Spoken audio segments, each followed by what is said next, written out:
Alright guys, today we are going to be talking about number 1, is it worth investing in the Pokemon? Number 2, is Pokemon investment in 2022 a good thing? So guys, if you're new here, hit that subscribe, hit that notify, and as always, hit that like button. Greatly appreciate it. We get 70 likes in this video. It helps us out a ton. So if you could hit that button before you leave and move us right along on this algorithm.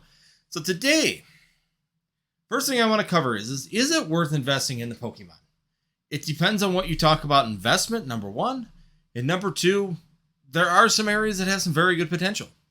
Number 1 thing that I really want to clarify with people, and this causes a lot of confusion in this industry and a lot of confusion in this hobby, is what's investment. Now, there's people out there claiming that investment is any time you have the intent of purchasing something with the intent of making money on it, right? So that means every business in the United States is now a financial or an investing firm.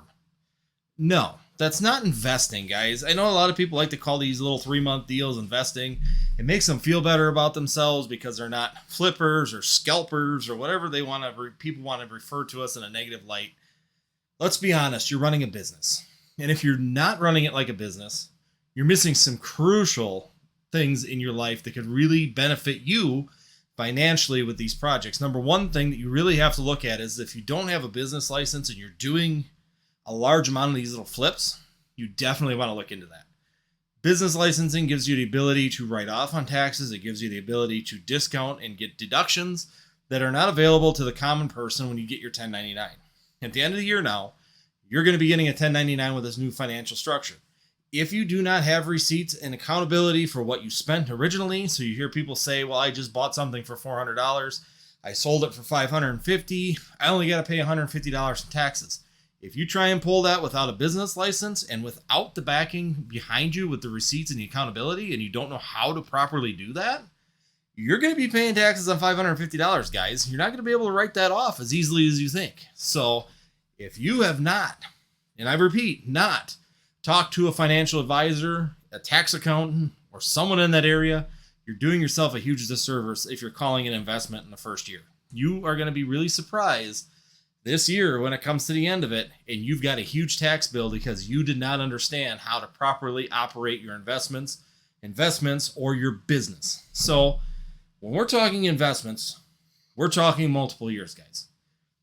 In Wisconsin, I don't have to make a cent for 2 years in a business.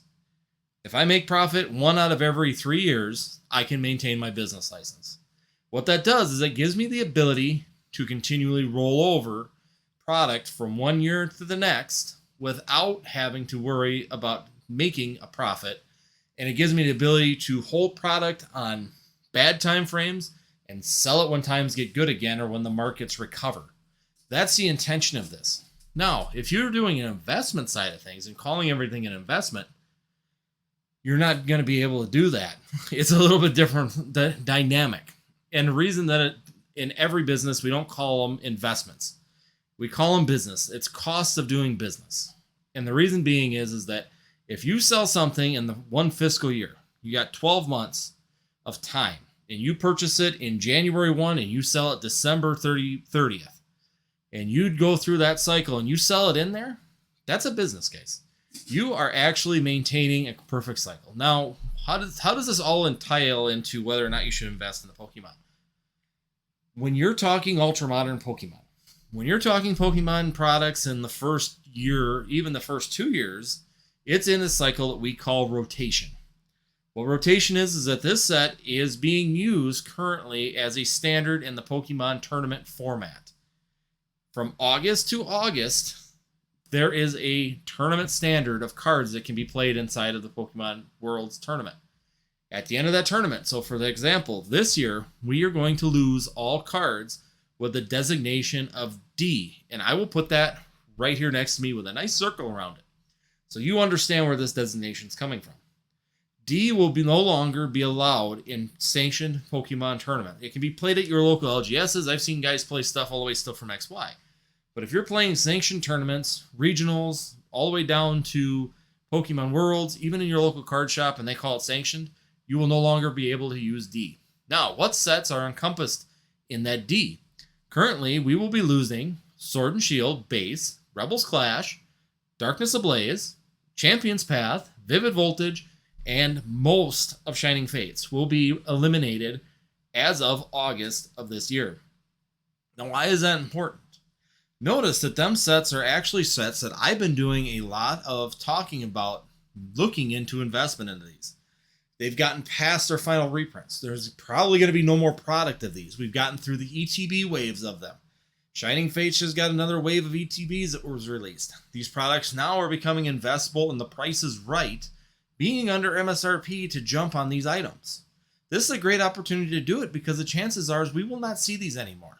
At that point in time, these modern, ultra-modern products become investable because now there is no more supply coming back to it.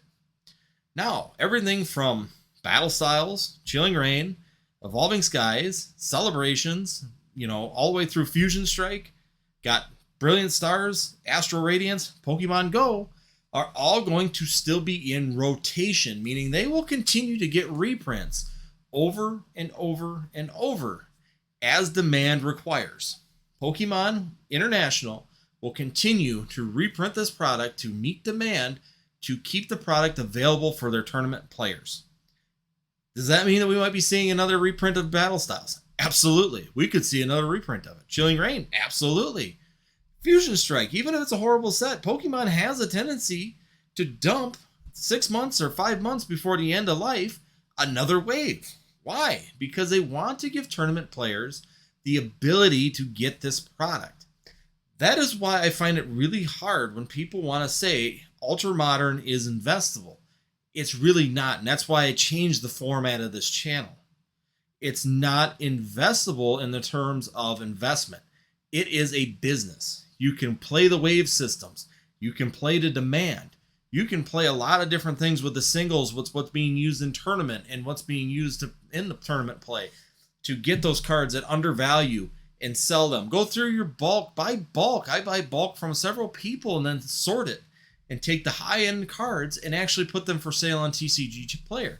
Yeah, I might not be making the bulk fee of 3 cents that's going on right now, but I might be able to sell that card for 50 cents, $1, $3, $4, like Inteleons and Sobbles or Drizzles with the Nightshade or Shady Dealings.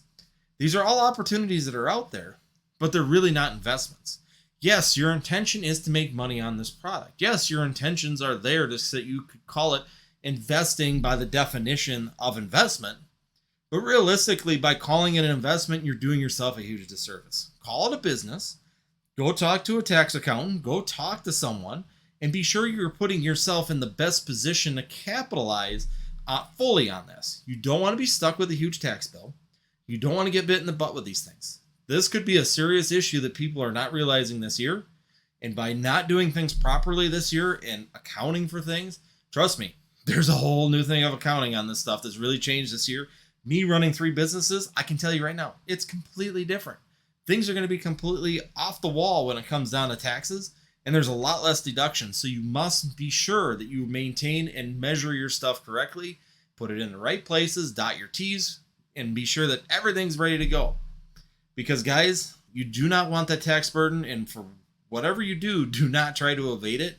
Because this year, with all these changes in the tax laws and these 1099, there's so much accountability on it that you're not going to get away with it. And it's going to come back to bite you with interest. So, once again, is Pokemon investable? Yes. I think anything that's going out of rotation right now, anything that's in the last few months here before the rotation ends here in August, have some great opportunities, especially when they're below MSRP. I mean, come on. A Vivid Voltage ETB at $32 right now, $34. What a steal. That ETB is going to do fantastic in the future, guys. It's a sought-after Pokemon. It's hot. Everybody wants a Pikachu. I like Pikachu, and I'm not a huge Pikachu fan. I still love that ETB. It looks fantastic, right? Shining Fates, that Shiny Vault. People are going to chase it forever. It's fantastic. It's a fun set. Both Hidden Fates. That's why I invested in Hidden Fates. That Shiny Vault is awesome to have.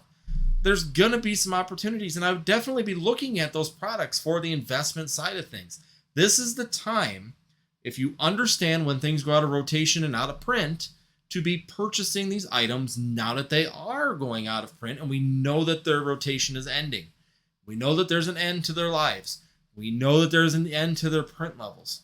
And when that happens, great opportunity to jump into them on these last prints, grab them at probably the lowest amount that you're going to see, and put them away for 3 to 5 years, which is where I consider investment. After 2 years, you're investing.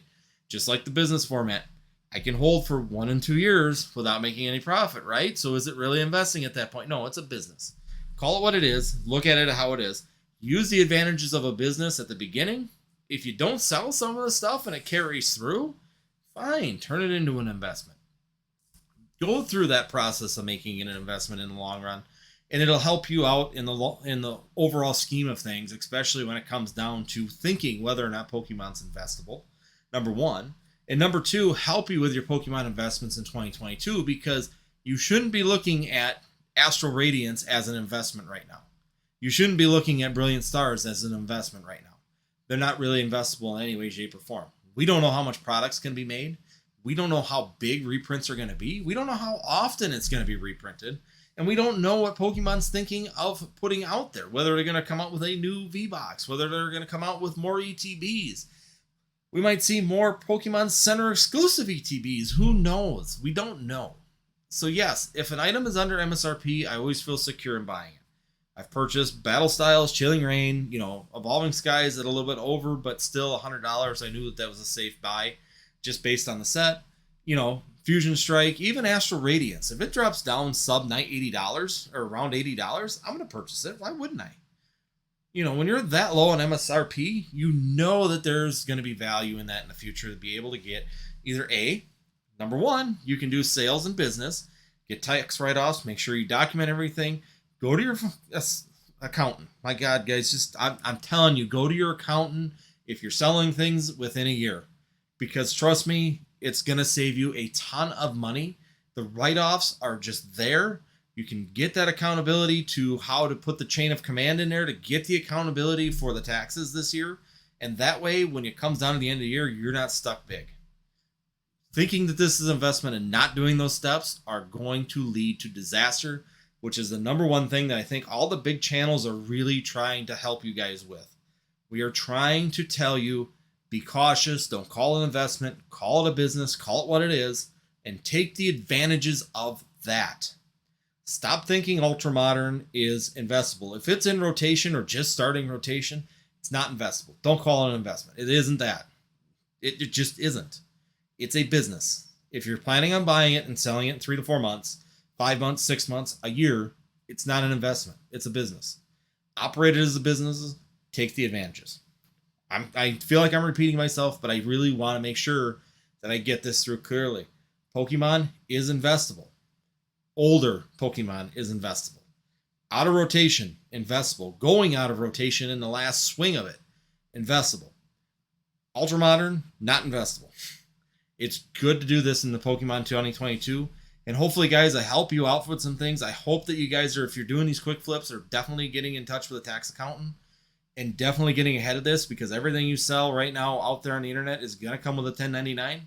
Just be ready for it and be prepared to prepare your taxes correctly in the event of that happening.